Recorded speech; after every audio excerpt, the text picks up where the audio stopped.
ជំរាបសួរលោកគ្រូអ្នកនេះផងដែរខ្ញុំសូមមកធ្វើការជាមួយនឹងបច្ចេកទេសជាដំបូងខ្ញុំសូម check ទៅលើ user របស់ខ្ញុំ web i ហើយនេះគឺជា user របស់ខ្ញុំបន្ទាប់មកខ្ញុំសូម check ទៅលើ folder ដែលខ្ញុំមាននេះគឺជា folder ដែលខ្ញុំមានហើយបន្ទាប់មកខ្ញុំសូម list តាក់ទងជាមួយនឹង3 folder ដែលខ្ញុំមាននៅខាងលើ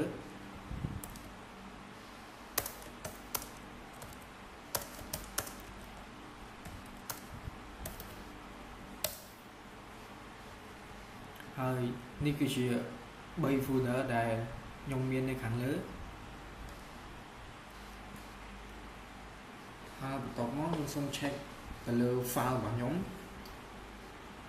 ថា file របស់ខ្ញុំមានប្រមាណ line ហើយចឹងហើយខ្ញុំសូមចូលទៅកាន់ file របស់ខ្ញុំ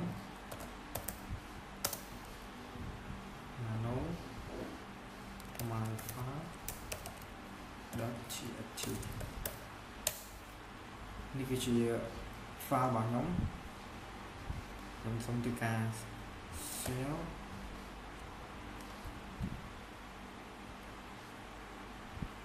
ហើយបន្ទាប់មកខ្ញុំសូមធ្វើការ cat យក3 line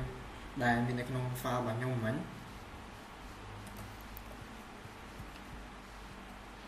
cat command file .txt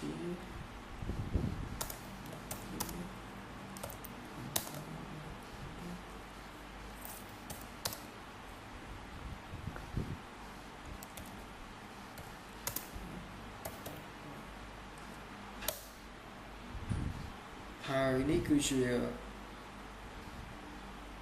3 line នៅខាងលើដែលមាននៅក្នុង file របស់ខ្ញុំហ្នឹងហើយ project របស់ខ្ញុំមានតែប៉ុណ្្នឹងគ្រូ